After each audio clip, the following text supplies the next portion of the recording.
For senior communities that are looking to purchase distressed properties, it is important to structure business agreements that reduce the risk of liability of misconduct or negligence from the previous operators.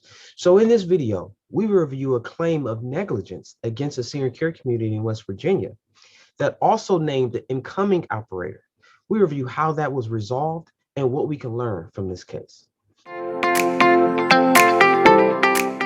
So a negligence and wrongful death lawsuit was filed in August 2019 against the senior care community in West Virginia. The suit alleged that several elopements and falls caused medical expenses, pain and suffering, and unfortunately, the death of a resident in 2017.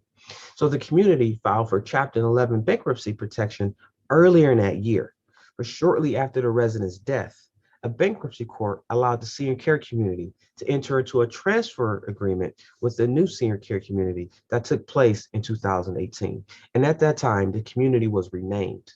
So the deal transferred nominal assets in the form of community supplies to the new community, but it was not a purchase agreement. Those nominal assets included linens, consumables, medical, and office supplies. But other assets, including cash, accounts receivable, and stock, were excluded from the purchase agreement. So the circuit court ruled in February 2021 that the new operator was not responsible as a successor for alleged wrongful misconduct by the previous operator.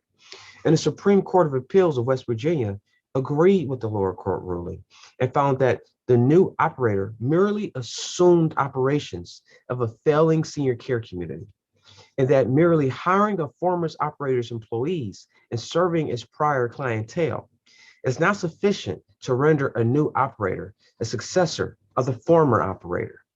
So what do we learn from this case?